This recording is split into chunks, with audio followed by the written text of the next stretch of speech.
Welcome back to another episode of Ed Talks, where we dive deep into the realms of learning and development, navigating the ever-evolving landscape of education in today's world. I'm your host, Inna Horvath, a learning strategist at Eli, and joining me today is Bill Sodeman, Ph.D. With 7 years of experience in his role as an L&D strategy and AI expert, he plans, launches, and enhances knowledge management, employee development programs, and learning initiatives, while designing and establishing benchmarks for organizational development programs. A lifelong learner and dedicated educator, Bill also teaches graduate courses on information systems and management at Clark University, where he shares an extensive experience and expertise in strategic management, business policy, organizational behavior, and international business. Hi, Bill. It's great to see you today. It's great to see you too. Yeah, thank you for being here today. We've got an amazing agenda. So in this episode, we are charting the strategic and technological course of L&D, exploring innovative approaches and strategies to transcend traditional training topics, and embracing the transformative power of mobile learning in 2024, as well as decoding the prescriptive, as you mentioned it, approach to AI implementation. Yeah, so if you don't mind, we always start from rapid fire questions, just 5 minutes of warm-up questions on similar topics, which we sum up by the end of the season, and we see which speaker gives which answer, if that's okay. Sounds great. Cool. So what book or a resource can you recommend on L&D or educational topics? Oh boy, there's a lot of good ones. I bet. One that I have been looking at lately, and I can't remember the title for the life of me, is Josh Berson's latest book. It's fantastic, full of really good tips. I use it constantly. Yeah, haven't read it yet, but we will surely find the link and attach the QR code so our listeners can scan and dive deep into that at once. So who do you recommend to follow and invite to this podcast from L&D experts? Josh is a good one. There, let's see, Ross Stevenson is also. Oh, we had him. Yeah. He was a guest. Yeah, he's great. He's great. He's fantastic. Anna Abramovitz is another good person to follow. Those are the three that come top of mind right now. Yeah, great, thanks. Okay, can you share a memorable failure or a setback in your L&D journey, and how did you overcome it? Oh, we had a rocky rollout with our new LMS a couple of years ago. It was a rushed implementation because we needed to sunset our legacy LMS quickly. That was a tension-filled few months because for many of our employees, the previous LMS was the only one they knew. And all of a sudden, they were in a new site, new user interface, and different content.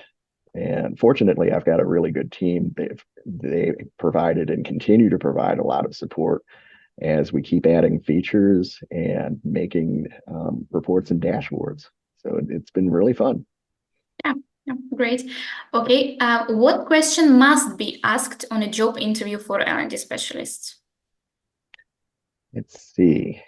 I was actually interviewing an instructional designer the other day, and I asked them what their personal vision is for learning and development. I like hearing the answers to that question because the word vision is aspirational, and it sort of takes people out of the operational pieces that they focus on towards the things that they want to do in L&D. Yeah, that sounds great. I've never heard this one actually, but it shows perspective a lot, and yeah. Okay, and final question: if you had to give just one piece of advice for someone who's just starting their career in L&D, what would that be? Keep an open mind. That is so important in L&D because there's so many different perspectives. And it's not just from L&D experts, it's from the people who are learning. They've got great insights and we need to listen to them, take their advice. Even if they don't know our jargon and vocabulary, they know what they want. Yes, that sounds great. Thank you for that. Okay, so coming to the main agenda of our podcast, let's start from traditional trainings, which are include, which we can give as an example, compliance, onboarding, etc. Okay. So when we think of those topics, I do know organizations that have that give the role of L&D solely to creating trainings on these specific or traditional topics. So in this respect, I've got two questions, and I'd love to hear your perspective on that. So how do we A, modernize classical trainings, and B, how do we expand the role of L&D in these organizations above those topics? So speaking of the first point, well, according to the recent stats, over 90% of employees who underwent compliance training did not learn anything from that. At least they say so. And that's quite a sad statistics. So what's your take on that, and how can organizations modernize these trainings to keep the pace of evolving learning needs and technologies? Great question. When L&D experts hear the word modernize, sometimes they automatically think about technology, and that's only part of the equation. I will flip over to another part of the equation, and that is updating our delivery, our perspectives, and informing ourselves about user expectations. Delivery is so important. One thing I've noticed in our younger employees, and we get a lot of entry-level employees who are just starting out on their first job, is they have a lot of experience in watching video, especially well-produced video. They want high production values in Hollywood talk. It's, 10 years ago, I could set up my webcam and not worry about the background, not worry about the audio. People were just happy to see and hear something. Now you need professional grade lighting. You need professional grade audio. You also need, things that are relatively simple for a video producer, like being able to put B-roll up on the camera when someone's talking, or having some chyrons or text graphics in the background, really help the video to stand out.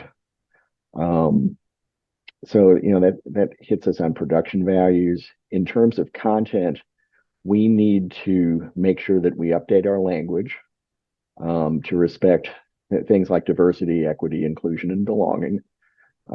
I've had to do this myself. Instead of using he, him, his in my examples, I tend to go with they, them, their. It's just a nice general neutral pronoun. I've also had to update some of the examples that I use because I've been teaching for over 35 years. Many of my examples are no longer relevant, or they reference technologies that some of my viewers don't even know existed. I used to have a story about typewriters, and people will now look at me with a blank stare if I mention typewriters or landlines or fax machines. So, it's important to stay on top of your examples, especially corporate examples. If your organization is going through significant change, think about the stories that you tell. Because at the end of the day, learning and development professionals are storytellers. We have a purpose. We want people to learn from our stories and to add stories of their own. And if our stories aren't relevant, if they're out of context, people will lose interest in the training. So, content is story, story is content. That's another thing that I would throw into the mix. So we've talked about technology, we've talked about content. Another thing that I would throw in is collaboration. People don't want to hear the same face and same voice in training. It's important, and again, I'll reference diversity, equity, inclusion, and belonging. Get a multitude of voices in the training, whether it's in the classroom, whether it's recorded, whether it's live. This not only adds interest to the delivery, it adds validity as we would say in research methodology. People who see people who look like them at some point in the delivery are going to pay more attention. It's just human nature. Um, I'm a Caucasian cis male, and I'm probably one of the same faces and voices that people have seen over the years in recorded and live delivery. Um, but there's plenty of other experts out there. I don't consider myself a subject matter expert in everything. As you mentioned before, I know some things about strategy, information systems, international business, learning and development, but it's really engaging to put a subject matter expert on on a recording or in front of a live classroom if they're comfortable and let them tell their knowledge as a story. They Most of the time they're into it, and the viewer or the audience is into it as well. So Yeah. adding some diversity in the delivery is really helpful. Yes, yes. I love the approach that in the end we try to bring learning to life as it's possible, meaning that if I want to learn how to do sushi, I go to YouTube and I don't choose some old-fashioned video. I'm probably going to go and click on the one which is recorded the most beautiful way and so on. Or Mm-hmm. if I do the training, then I would probably choose a speaker who I relate to the most. So this is something that we as learning and development professionals should really adapt too, and to some extent technology and AI can help us, but we'll cover that topic a bit later. And coming back to the point of traditional training, so how do we expand the role of L&D? Because I've seen personally organizations where management doesn't expect much more from L&D. So we do have some mandatory topics. Let's cover them and stick to them. So how do you navigate this issue? Well, there's an old book that in L&D, the title was Telling Eight Training. Just getting in front of an audience and clicking through slides and like we would do traditionally is not going to cut it.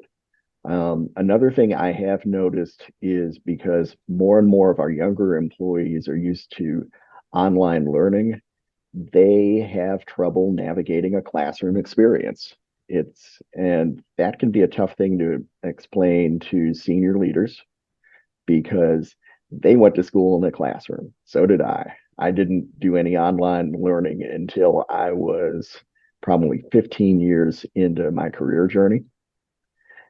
And I am a face-to-face learner. I still take notes when I'm in class, even if the session's recorded, I'm going to take notes.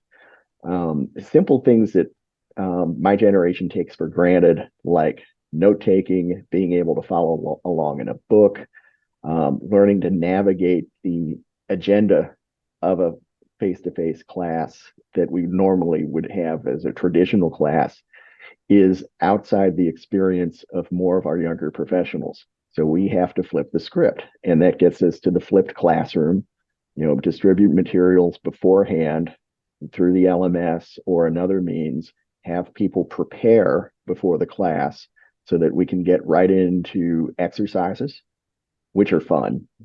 That's a great way to engage people, but they need some level of familiarity with the material before they come into the room. Another way to flip the script on traditional training is and this is a fun game I've wanted to try. If you're familiar with TED Talks, and this goes back to what I was talking about earlier with bringing subject matter experts into the classroom, format the class as a series of TED Talks and record them. There's nothing stopping an organization from setting up their own lecture series or their own series of interactive learnings with questions and answers that happen during the session. I've seen this at large companies like Google and Amazon. They will record their learning sessions and sometimes put it out onto the public web. It's a great opportunity to not only get some people in the audience and participating, which always livens up a recording, Um, it's a great opportunity to get content as well. And again, it flips the script on what people expect from traditional learning. Yes, yes. Yeah, I love the approach. And yeah, when it comes to big companies like Google, I'm sure they do it for a reason. And when we talk about organizations who stick to the very conventional methods, um, it's hard to show them the benefit, right? That listen, if we spend this much time, these are the results that we will have. And Mm-hmm. it's quite hard sometimes to show the practical value, right? So the number, what's the number from my learning session? So what's the ROI or anything like that? So Mm-hmm. how do you have any tips on how to tackle this issue? Mostly probably stakeholder management part, but yeah, if you've got any input. Tracking ROI is essential not only in corporate L&D. L&D consultants need to track our ROI too. You can get some survey results back from Mhm. participants. That'll give you at least some behavioral data. Yeah, Because it's hard to measure attitudes and perspectives, so we have to approximate it through survey questions. This is something that we deal with within business research all the time. Um, but finance departments and senior leaders often expect hard numbers. So exactly. we also need to collaborate with different business units, perhaps the data team, to find appropriate KPIs. And if we can isolate those down to department or even down to the individual and show that the training had a before and after effect, that's helpful. Very good for sales training, for example, because that's one of the more clear cut places where we see quantitative measures. Market research training, you can also get some changes in market research numbers. And any productivity training is Yeah. going to yield some changes in productivity numbers. Same goes, I guess, for customer service Oh, training. that's a good one. Yes. So another topic that we've got on our agenda, and well, our agenda is fully packed, so we have to move on to the next one, unfortunately. But I feel that I could keep talking about that as forever. So when we talk about younger audience, right? We are used to our telephones, I guess, more than laptops in a way. Mm-hmm. So what role does mobile training play in the future landscape of L&D? Because I see that more and more people tend to talk about mobile training, but what's the place of it in L&D, and is it really that major? We've already seen a shift in our organization towards a strong preference for using mobile devices to access the learning management system. In fact, that's one reason we migrated to our current learning management system, was it did a much better job Mhm. supporting mobile learning. Mhm. Well, it's essential that we meet people where they're at, not where we want them to be. And I find that a lot of organizations still use legacy systems and, WKM, Windows Keyboard Mouse, is a great example of a legacy system. And we can adapt technologies a little bit, and for example, use a touch screen for the desktop device. But even then, mobile learning is the future. More people on the planet use mobile devices to access the internet than desktop devices. So the change has already happened, and it's important in L&D that we design for mobile delivery. That includes microlearning. That includes considering all the different things like small screen size, tablet size, um, you know, audio, a wide variety of delivery issues. So, again, we've just got to be aware of our audience. Yes, absolutely. The example that I can share with from my professional background, we did have in one of the companies, so the blue collars, most of the population of them don't have desktops. So mobile training is the only Mm-hmm. answer in this respect. Yes. In terms of accessibility, how can an organization ensure the effectiveness of mobile training initiatives for diverse learner demographics? So this is exactly what you told about in terms of diversity, equity, and inclusion. So is there anything that we should keep in mind while producing mobile training content? I highly recommend subtitles. Mhm. Adding subtitles to videos accomplishes several things. It helps people who lack audio access or have trouble with audio. It also helps people who do not speak or understand the primary language of the video. And at my current organization, we have many employees who do not speak or read English as their primary language. Mhm. So when they turn on subtitles, they can not only follow along more easily with the video, it's a learning opportunity.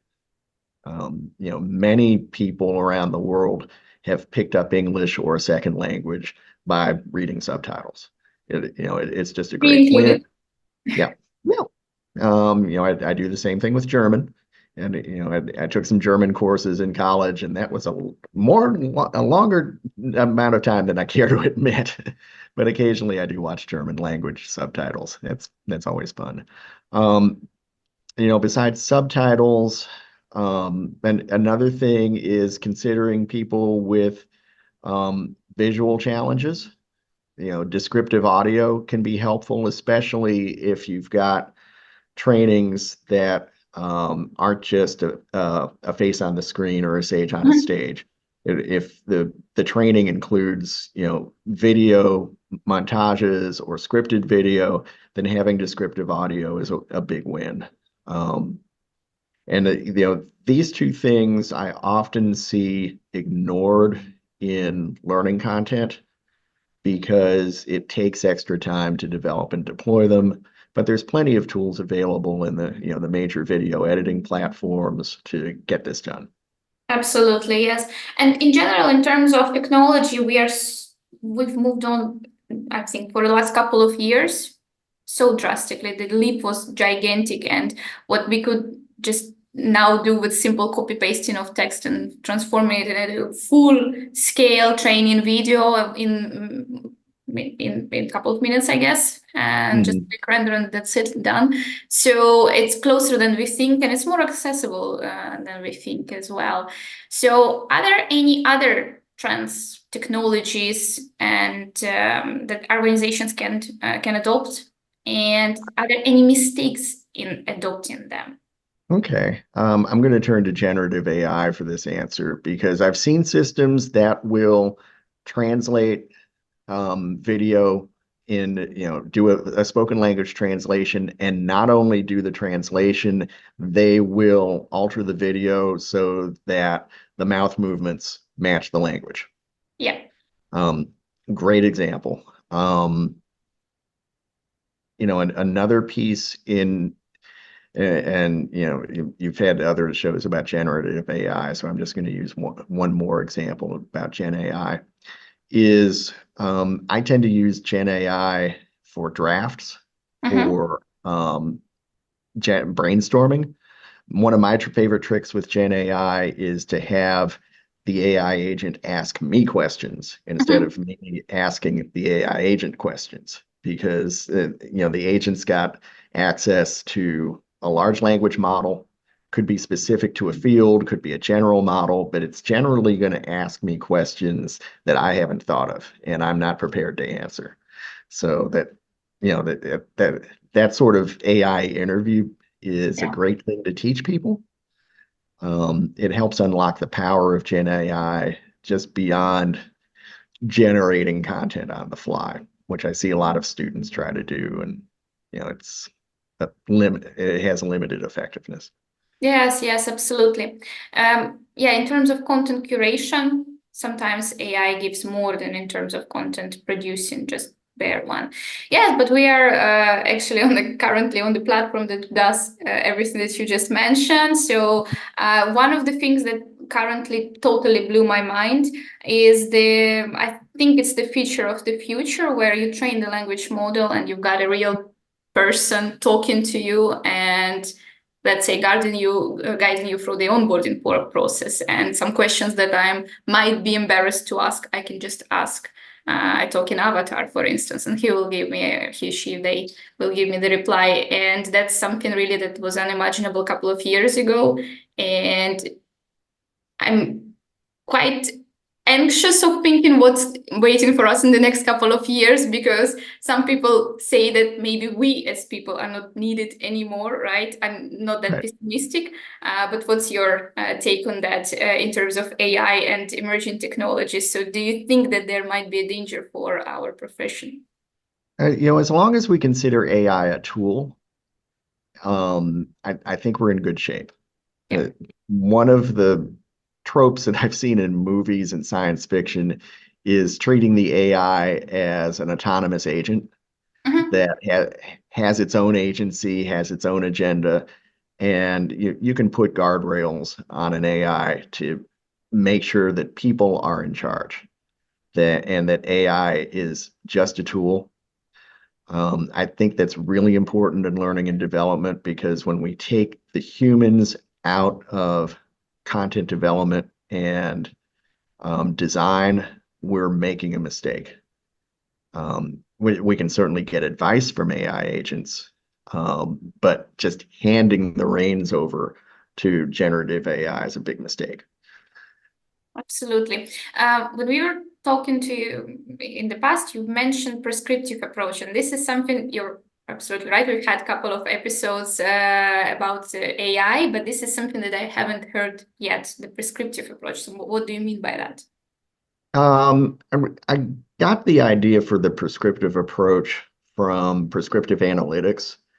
There are 3 levels of analytics: descriptive, and then the 3rd level is prescriptive. And in a prescriptive analytics approach, the system is actually coming up with potential solutions. AI does this as well. AI prescribes different solutions. Healthcare is a great example, where you've got LLMs that are trained in various medical disciplines, and they will essentially prescribe different treatments. You still want a human doctor reviewing this. You still want a human pharmacist reviewing the recommendations on medications. But that's what we're talking about with prescriptive AI. Yes, that sounds fantastic. And I do actually know a couple of companies that develop now the technology of online consulting through AI, and I have no words. So last but not the least question. So coming back to AI, specifically in L&D, are there any particular business goals that L&D responds to that might already greatly benefit from AI implementation in your experience? Wow, great question. Certainly identifying KPIs and figuring out how to better analyze those KPIs is something that AI can help us with, especially in L&D. We've been reliant on the same old metrics for years. There is a new ISO standard out about learning and development that prescribes several dozen measures.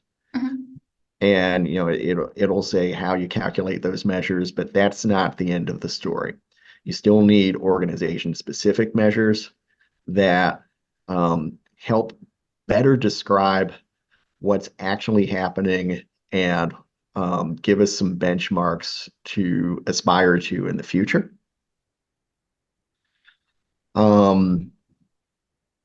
Some of the other things and I think that we will see more of is and this is related to KPIs, is better stakeholder management.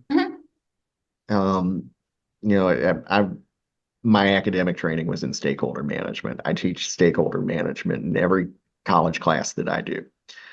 And it sounds weird to have AI involved in stakeholder management, But stakeholder management is a big part of what we do in learning and development. Besides tell stories, we're engaging with different stakeholder groups all the time. We might call them departments, business units, programs, affiliates, but there's still groups of individual and teams of stakeholders.